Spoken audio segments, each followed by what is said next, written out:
Support Lightning Debate on Patreon. Hi guys, Jeff here. So, around this time, you're going to see that most people have had their first tournaments on the topic, so they're going to have a better understanding how other people are going to be handling the topic and what people are doing with the topic right now.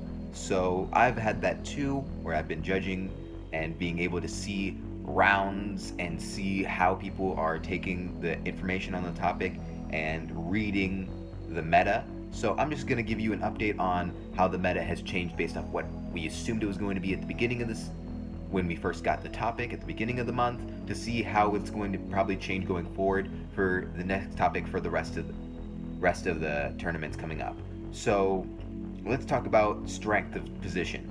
The AF, I'm pretty sure most of you know by now, is going to be the stronger position. I know I personally voted AF about 4 times. I've seen other judges and talked to other judges, they voted AF on the majority of cases. So the advice I'm going to give to you, knowing going forward, is to really work on your neg cases. Now, the reason why the AF position has been more dominant is not just because of the fact it's you're going to have to win, judges being more prone to believe the AF position or align with the AF position on a personal level, but the added burden of having to have better synergy with framework and the contention level, because it seems that on the neg you're going to have to really win the framework and the contention level if you want to have access to the ballot. Most of the time when I see either a neg drop framework and drop framework but win contention level, or win the framework but drop the contention level, they're going to see more losses than if the AF were to, per se, lose the framework and drop the contention level, or win the contention level but drop the framework. The AF seems to get more of those weighing, most of those weighing that way, because of the structure of how the AF is able to have control over the debate. So I would say it's better to try and prove your negs by having a much cleaner framework.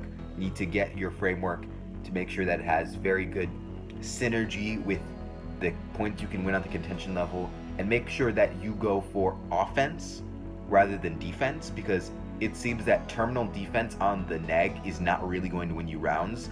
What's really going to win you rounds is proving significant offense and proving significant harms on the AF in order to convince a judge to vote neg, rather than like proving terminal defense to try to win on the AF. If you terminal defense, it really doesn't bring you rounds. It just more puts you in a position to tie, and it puts you in a sort of weak position for judges, because they're like, okay, even if you have terminal defense, you provide no real benefit. The AF provides some level of potential benefit, therefore I'm probably going to vote AF. So that makes it really difficult. So if you're on the neg position, you really want to be looking to attack and make sure that your contentions are attacking. Another thing I saw is that since it's early in the season, a lot of people make these mistakes. So they make contentions that should be blocks on the neg, or on the AF, they focus so much on trying to win the contention level that they sort of ignore the framework, which for the AF I think is the stronger ability to make your framework more fleshed out and prove your framework. Because I've seen in most of the examples, for example, when I see debaters who win the framework but they don't win the contention level, those debaters who win the framework are able to convince to me that yes, I should follow your framework, but they're not really able to follow it up on the contention level and prove that they're able to achieve their framework effectively, so therefore I can't give them a win. And that's why I would have to drop them. Or I'd see debaters who have plenty of evidence on the contention level, however that evidence doesn't really synergize with their framework, and they kind of drop their opponent's framework, and their opponent extends their framework, so therefore I have to weigh under their framework. And even if their contentions have good offense, they weigh poorly against their opponent's framework in the context of that framework. So it's important to make sure that you are able to have good synergy with your cases and make sure that you're not dropping anything. Right, so now let's go into arguments I liked seeing on this topic. So an argument I liked seeing was a generic privacy and safety argument saying that it's more important to prioritize the privacy and safety of citizens than it is to anything else. So, and then putting the burden on the neg to prove that in the negative world, it is still possible to prioritize privacy and safety. Now, there are other ways you can prove this, but there are good ways to. This is a good AF I found, which was easier to vote on because as long as they win their framework, it's really difficult for the neg to contest that they're still able to provide privacy and safety. However, there are negative positions that really can affect this positively. For example, the idea of national security.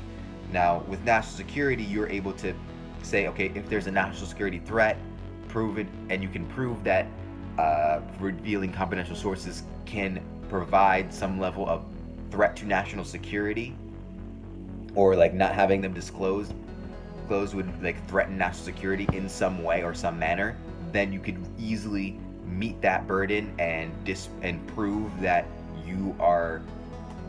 the neg should win the round based off opponent's framework. So that would really upend the objectives of the app, and that would really be able to give you a path to the ballot that would be easy to accomplish there as long as you do it right and execute it well.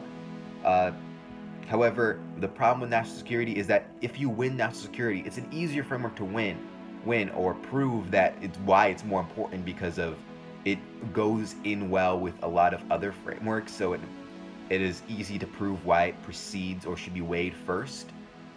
However, it's very difficult to prove legitimate cause for national security threats because of the smaller scope of the topic. So since this topic is so much smaller in scope, it's really difficult to prove that you are going to see a significant enough threat to national security that it, like, for example, it diminishes quality of life, or it diminishes happiness or safety or privacy in a significant enough way. So if you come up with a very strong link to national security, I think it would be an effective thing to run. But right now, it's not strong. I don't see enough strong links in order to say it's going to pick up, even though it would very well win framework against security and safety. Another thing to mention is on the neg side positions I did like. What seemed to work very well were professional ethics. It really interacted well with most cases on the contention level, where it proved that it focused more on the rights of the reporters and the responsibilities of the reporters, that as a professional you need to make sure that your sources are transparent in order to maintain professionalism. And as a reporter, and the definition of reporter is someone who is a professional, so therefore you need to make sure that in order to protect your professionalism and maintain your credibility, you need to reveal your sources when you're asked to divulge in a court of law. And that seemed to interact well with under the premise of that seemed to interact well under the concept of maintaining honesty and integrity. That seemed to really mend well with the framework. However, the framework needs to be strong if you're going to run that sort of argument. Like, I would see accountability would be a very good one. Professional accountability, responsibility, governmental responsibility. That is a good framework to run that would mesh well with the contentions on there. And you want to make sure that you prove why these frameworks are going to be important in the round, because while these contentions are strong under the right framework, under the wrong framework, they don't weigh favorably. So you want to make sure you have to win your framework in order to gain access to the contention level impacts. All right, guys, so that's it for the video. I'm looking forward to the next topic and releasing another topic analysis. Like and subscribe, comment down below what videos you would like to see, and I would see you guys later. Jeff out.